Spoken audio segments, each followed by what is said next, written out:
नमस्ते। पुनः स्वागत है आप सभी का। आज फिर से कुछ ऐसे अनुभव जीवन के आप सभी से बांटना चाहेंगे जो हमें सतयुग की राह पर ले जाएंगे। और जैसे कि हमने कहा था कि सतयुग और कलयुग ये दोनों के बीच ये जो समय है परिवर्तन का, ट्रांसफॉर्मेशन का, उसको हम और गहराई से समझने का प्रयास करेंगे आज। ये परिवर्तन क्या है, हम क्या सीखते हैं, क्या समझते हैं परिवर्तन से। एक छोटी सी कहानी हम आप सभी से बांटना चाहेंगे परिवर्तन को समझने के लिए। एक छोटा सा गांव था, बहुत ही कह सकते हैं कि बहुत थोड़े से लोग थे उस गांव में। और इस गांव के लोग, इनका जो व्यवहार था, इनका जो दिनचर्या था, इनका जो कार्य था, पूरी तरह से स्वार्थ भाव से था। गांव के हर कोई व्यक्ति, गांव का हर कोई व्यक्ति केवल अपने स्वार्थ को साधने में लगता। हर कोई ये सोचता कि मेरा स्वार्थ पूरा हो,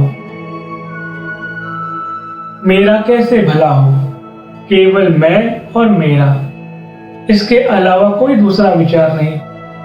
इस गांव में एक भला व्यक्ति भी था जो पूरे दिन खेती में बिताता, खेती करता और जो भी समय मिलता अच्छी बातें, अच्छा कार्य गांव वालों से बांटता।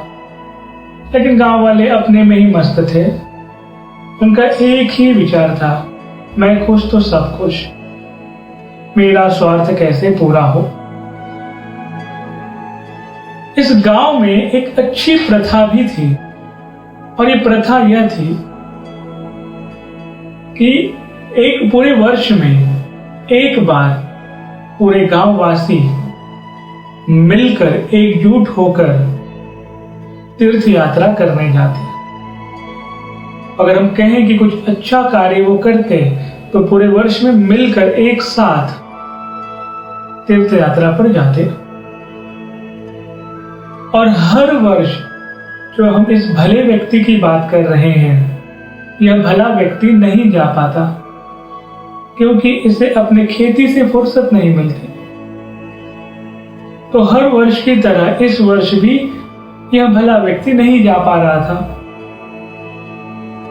तो जो गांव के मुखिया थे वो इस भले व्यक्ति के पास आए और उनसे कहा कि हर वर्ष आप नहीं आते हैं, कृपया प्रयास करें कि इस वर्ष तो आप हम सबके साथ चलें तीर्थ यात्रा पर।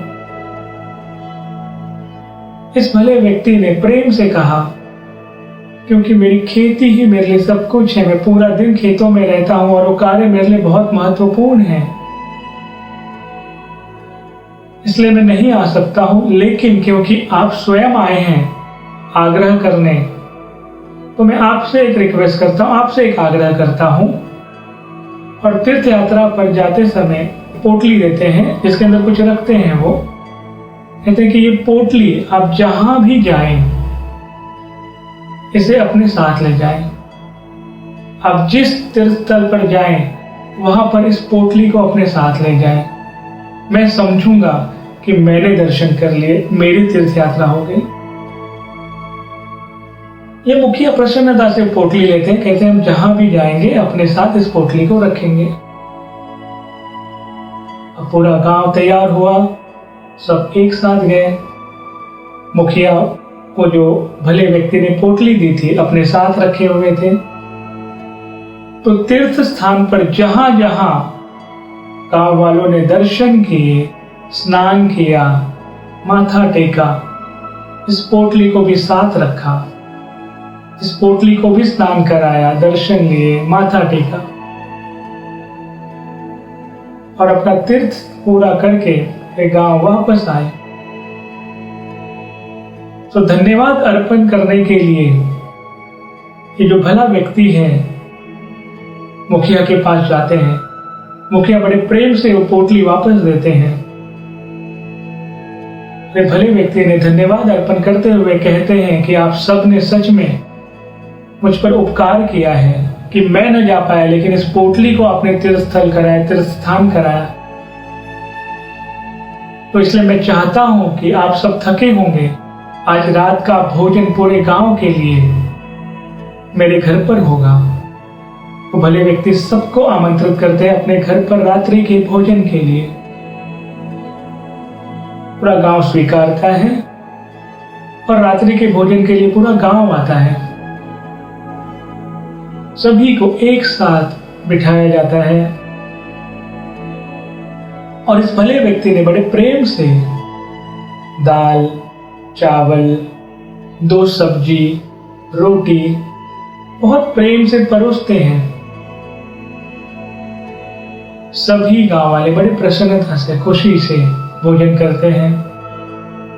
हर कोई खुशी खुशी अपना भोजन कर रहे हैं। लेकिन एक विचित्र बात थी, जो हमने कहा ना कि 2 सब्जियां थी, तो हर किसी ने एक सब्जी तो पूरी खाई, लेकिन जो दूसरी सब्जी थी किसी ने उसे केवल चख कर रख दिया, किसी ने उसे चखा भी नहीं। अधिकांश सारे लोगों ने जो दूसरी सब्जी थी वो ऐसे ही छोड़ दी, किसी ने उसे खाया नहीं और सारे गांव वाले भोजन करके उठने लगे। इस भले व्यक्ति ने देखा कि अरे दूसरी सब्जी सभी ने छोड़ी है, किसी ने क्या तो चखा है या तो ऐसे ही रखा है। उसने तुरंत सबसे कहा कि क्षमा कीजिएगा, आपने वो दूसरी सब्जी नहीं खाई। तो गांव वालों में से एक व्यक्ति ने कहा कि ऐसा नहीं कि हमने नहीं खाई, हमने चखा, लेकिन ये जो सब्जी है, करेले की सब्जी बहुत कड़वी है, हम सच में इसे नहीं खा सकते हैं। तभी ने एक स्वर में कहा, सच में बहुत कड़वी है, हम नहीं खा सकते हैं।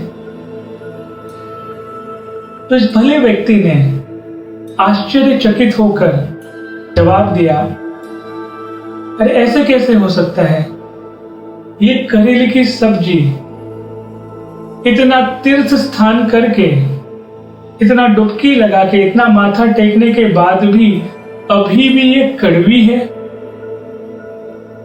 तब कहते हैं मतलब, कहते हैं हाँ, ये जो पोटली में हमने जो दिया था ये करेले की सब्जी थी, जो इतना आपके साथ तीर्थ स्थान किया, डुबकी लगाई, उसके बाद भी ये परिवर्तित नहीं हुई, अभी भी उतनी ही कड़वी है। सारे गांव वालों का सर झुक गया। वो व्यक्ति, भला व्यक्ति जो समझाना चाहता था, जो सिखाना चाहता था, हम सबको समझ में आ गया होगा। परिवर्तन भीतर से होता है।